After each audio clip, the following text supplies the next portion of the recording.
Baik, Assalamualaikum warahmatullahi wabarakatuh. Sebelumnya, terima kasih kesempatannya dan yang terhormat kepada Bapak Ibu sekalian yang telah menyempatkan waktunya dalam hadir dalam sidang tugas akhir saya, Ahmad Kamil Mukofi, 12/19/1009, dengan judul Prediksi Minat Mahasiswa Teknik Industri Institut Teknologi Kalimantan terhadap pembelajaran hybrid dengan pendekatan SEM-DNN. Kita langsung masuk kepada outline yang pertama, yaitu adalah latar belakang di mana pandemi COVID-19 sangat berdampak bagi masyarakat di seluruh dunia. Salah satu aspeknya ialah pendidikan, di mana sistem pendidikan yang awalnya dilaksanakan secara offline beralih menjadi online. Namun pada pertengahan tahun 2021 angka COVID mulai menurun yang memicu adanya kebijakan baru sehingga memunculkan adanya sistem pembelajaran yang baru, yaitu dinamakan hybrid learning. Yang mana hybrid learning ini memungkinkan para mahasiswa yang mengikuti kelas secara online dan offline mengikuti kelas yang sama dalam waktu yang bersamaan. Oleh karena itu, penelitian ini ingin melihat apakah dengan tidak adanya COVID dan pembelajaran dilaksanakan secara full offline, bagaimana dari persepsi mahasiswa terhadap pembelajaran hybrid yang telah dilaksanakan sebelumnya. Next.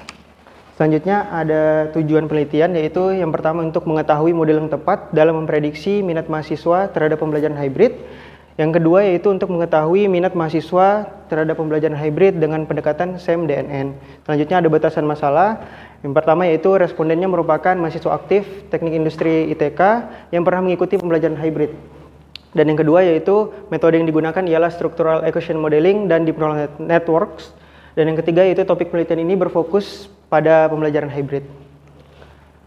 Next, selanjutnya kita masuk kepada outline yang kedua, yaitu berikut adalah diagram alir penelitian, bisa dilihat pada gambar, yang mana pada gambar ini memaparkan atau memperlihatkan step by step yang dilakukan pada penelitian ini.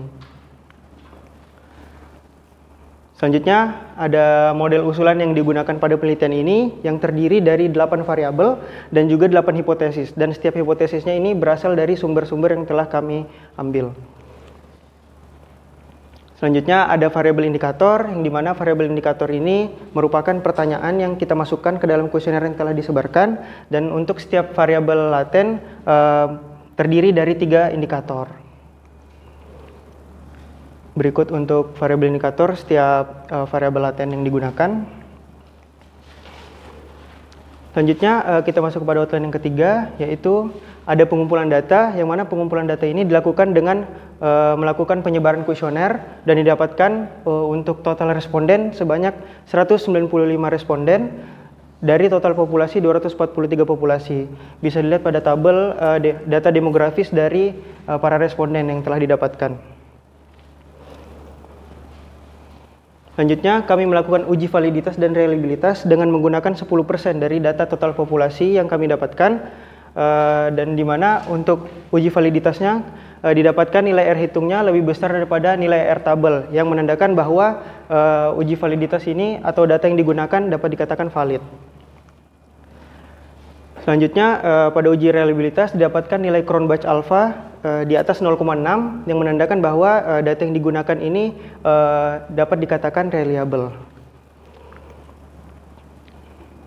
Selanjutnya dilakukan convergent validity, yang mana convergent validity dilakukan untuk melihat sejauh mana sih variabel indikator dapat menjelaskan konstruk yang dimaksudkan dengan sangat baik.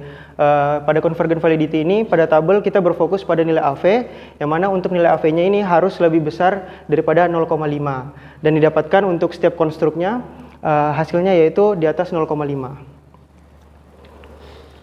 Berikut nilai AV di atas 0,5 pada setiap konstruknya.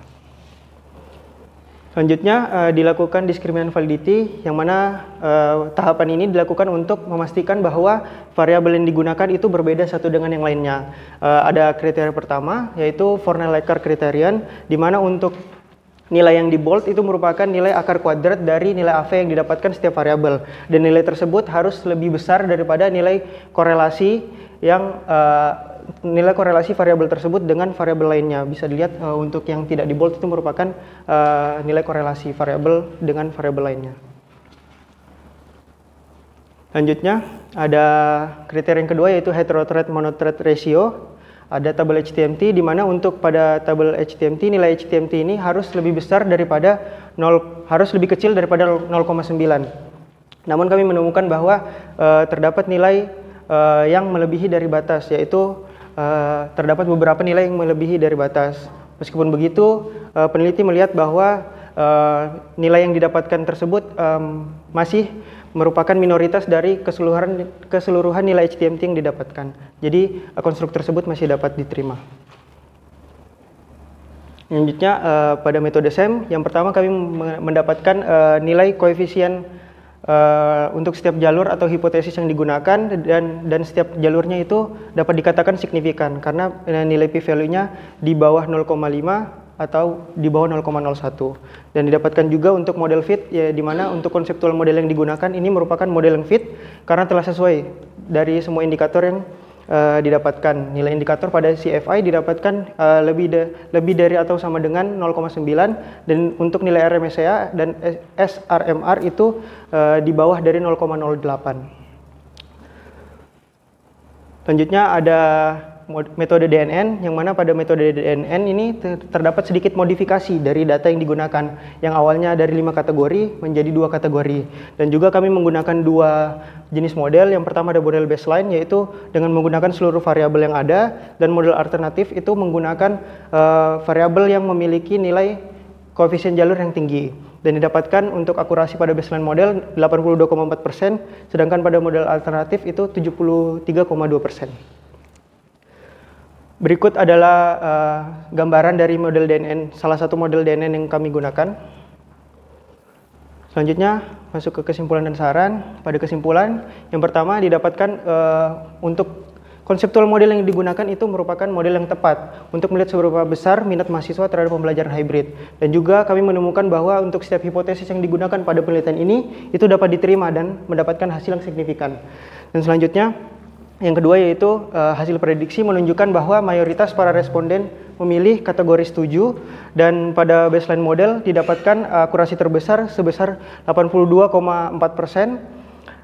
Di samping itu kami juga melihat bahwa variabel yang digunakan pada model alternatif tidak memiliki pengaruh yang signifikan dalam sisi prediktifnya. Selanjutnya ada saran. Yang pertama yaitu pihak institut diharapkan dapat menjadikan penelitian ini sebagai bahan pertimbangan untuk kedepannya dalam menentukan sistem pembelajaran yang efektif serta efisien. Yang kedua yaitu penelitian selanjutnya dapat melakukan penelitian dengan objek yang sama, dengan metode yang sama, namun menggunakan objek yang cakupannya lebih luas lagi. Mungkin sekian dari pemaparan hasil dari saya. Mohon maaf apabila ada kesalahan atau kekurangan kata.